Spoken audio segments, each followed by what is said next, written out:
Welcome back into Talking Fitchburg. Join me for his debut on Talking Fitchburg, my friend Phil. Phil, welcome to Talking Fitchburg. How are you doing today? Thanks, Jeremy. Doing great. Happy Wednesday to you. Happy Wednesday indeed, and I'm glad you're joining us here on Talking Fitchburg, and a long-awaited welcome to the team. Even though you've been here for a while now, we're happy to have you here in the city of Fitchburg. From what department do you come from, and what's your role here at the city of Fitchburg? So I am in the planning and zoning department, and my role is that of the sustainability specialist. Fantastic. Well, I know you and have done some great work already, but we've got a couple of fun things coming up here on sustainability. And this first one, and it hasn't happened since 2015, if I'm right, is this clean sweep event for household hazard waste drop off. Tell us about this great event and why we're doing this. Yeah, so Dane County operates the landfill out east of Highway 3990, and at the landfill there is a household hazardous waste drop-off site called Clean Sweep.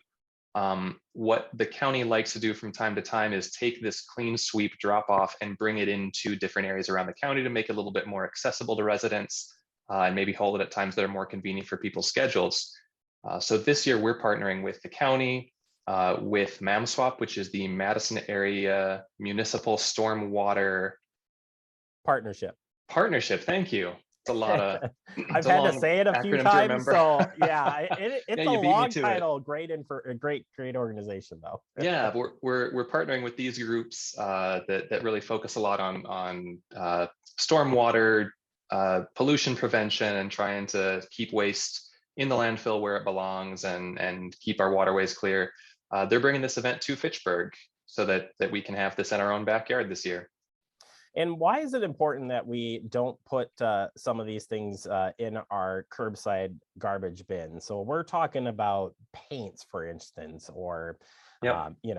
things that you're probably thinking twice before you even should put it in your garbage bin. But why collect it and keep it out of a landfill?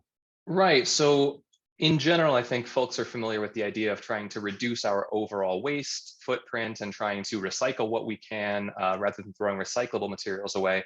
This is a little bit of a different effort where there are chemicals and products that could be hazardous either to human health or to environmental health. And so just dumping those into the landfill, landfills are really, they're very well contained in a lot of ways, but nothing is 100% perfect. And you can get some chemicals and some toxins that after really heavy storms could leach into groundwater and make their way into waterways. And so some of these chemicals that are accepted at this household hazardous waste to drop off, the goal is to dispose of them in a separate way that keeps them out of the normal landfilling process. Yeah, and it's good. And if you're not familiar with Clean Sleep, and in fact, you go out to the facility, and I just learned this from the two different recycling and trash events that we had here recently here at the city. But they have an area where you can buy some and reuse some of these products. So they actually take a look at this stuff and try to recycle it. Yep, absolutely. Which is, I just think it's really cool. So yeah, great event coming up there. That's Saturday, October 23rd, 8 a.m. to noon. It's $10 per vehicle, right? That is correct. Technically you could show up on the day of the event and pay your $10 and get in, but what they're trying to do is asking people to register in advance and trying to make sure that they can better track the total number of people who are attending that way. Yeah, and good news, it's on our website, so you don't even have to go look hard for it. Fitchburgwi.gov, right there on our homepage right now for you. So make sure you get signed up for that. Another event that folks may be familiar with and returning here this fall is the Recycling Day event. And this is separate from what we have with the hazardous waste collection. Tell us about the fall recycling event. Sure. So this is something that Fitchburg has been hosting for a number of years with a lot of assistance from the Resource Conservation Commission. Typically, we host this event twice a year, once in April as part of Earth Month, and then once again in the fall because of some, the obvious distancing precautions we've been taking for the last year and a half with the pandemic. We haven't held the event, but we are bringing back the e-recycling and shred event. And so the goal of this event is to give people an opportunity to drop off electronics that require special disposal or recycling processes. And so we're partnering with Resource Solutions to pick up these electronics and take them away. And then also there's a shredding service for confidential papers. This isn't just for your run of the mill, let me throw this in the recycling, it'll go away. This might be, maybe you have old bills or pay slips that you want to recycle, anything that might have confidential kind of information. We're providing a shredding as part of this event as well. And then also the med drop at the police department in the city hall building will be open for this as well. So if you have old medications, unused medications, things that are expired that you know you're not going to use, these, similar to the household hazardous waste, these shouldn't just be put into the trash can or flushed down a toilet. That can be that can cause a lot of problems for local ecosystems as well. So that med drop box at the police department will be open that day as well. And it's similar to the hazardous waste stuff that we don't want to get in. Why it again is important that we're not putting electronics and things in the dumps or into the landfills. So there are two big things there. One of them is that electronics do also contain trace amounts of heavy metals and other materials that could be toxic potentially to the local ecosystem. Also, an important thing about recycling electronics is that there are a number of parts in there that can be repurposed and put back into new electronics, and those can't just be put into your single stream recycling bin that gets picked up by Pelletary at the curb. But they are things that there are ways to recycle certain components of electronics, and so this process is an important way to get those collected and start that process. So they have a list. We have a list online for things that can be recycled for free, but there are some extra costs for some specific items. Why do we have to pay a little bit extra for some of those items? So that just has to do with it being a more complicated process, a costlier process. I think the thing people are most familiar with recycling is that in the last couple of years, China has stopped accepting nearly as many items for recycling. And due to different elements of how the factories work there and supply chain things, recycling some of these products in US facilities, one, there aren't as many facilities in the US, but two, it can be costlier to do it here.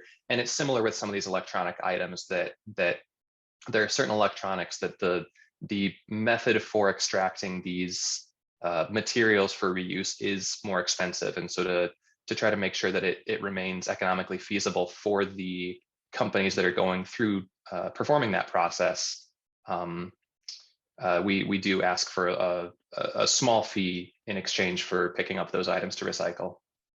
Yeah, it's something you can check out again at our website, fitchfordwi.gov. Finally, Phil, want to talk about it. And as the day that we tape this, November 6th, designated as National Energy Efficiency. I always keep saying efficient, but Efficiency Day. What are some things that we should reflect on specific to this day, but something that we could work maybe into our lives on a regular basis? Yeah, great question. Since 2016, a number of energy efficiency focused organizations in the country have recognized the first Wednesday in October, this year that's October 6th, as National Energy Efficiency Day. Over the years, more and more municipalities and counties and states have also recognized this formally in the last couple of years. US Congress has also formally observed the first Wednesday in October as National Energy Efficiency Day. And there are multiple reasons to focus on energy efficiency. One of them is simply to kind of paraphrase a line from noted energy writer Amory Lovins, the cheapest kilowatt hour is the one you never use. So a great way to save on your household energy bills is by decreasing the amount of energy it takes you to perform the same tasks, which is the definition of energy efficiency. And so that means things like, if you can improve the insulation in your home, you're going to have less air leaking through walls, windows, door cracks, things like that. When it's especially hot or cold and you use less heating and cooling then to keep your house at a comfortable level. If you can convert your incandescent or fluorescent light bulbs to LEDs, you can still provide the same amount of illumination for whatever task you need, but you're spending a fraction of the amount on that day-to-day energy. So this is a really important thing just for homeowner or for business utility bills. It's also really valuable for our current efforts to combat climate change. We'll paraphrase that line again. The cleanest kilowatt hour is the one you never use. So it's really important for us to transition a lot of our energy production to carbon-free energy sources. But the less energy we're using to begin with, the less converting into renewables is even needed. And so there is a reason that in the 2019 Clean Energy Resolution that Fitchburg's Common Council passed, the first strategy for combating climate change and carbon emissions that was mentioned in that resolution was energy efficiency. We want to start by cutting our overall energy usage, and that makes all of the following steps a lot more feasible. All right, Phil. Well, I appreciate your time. I wish we had more time to talk, but we'll certainly catch up. And again, welcome to Fitchburg, and we'll continue to promote all the great events coming up here in the city of Fitchburg. If people do want to learn more, though, on any of the stuff we've talked about, or just be a little bit more energy efficient, how can they do that? How can I do that? Well, there are a number of different places you can look for that. You can simply go to energyefficiencyday.org, and that provides a lot of information about this particular holiday.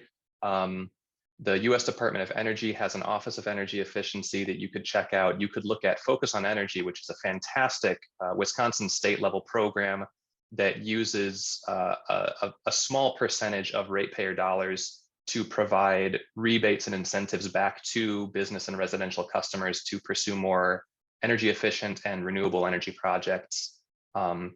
You could go to the website smarterhouse.org, which is provided by ACEEE, the American Council for an Energy Efficient Economy.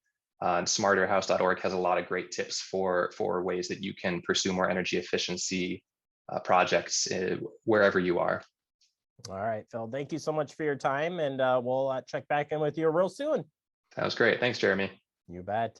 And I said, head out to our website. We've got some great information there as well, and you can stay up to date on the latest upcoming events that we have here in regards to recycling. We'll take a quick break. More to come. You're watching Talking Fitchburg. And now you're a pro.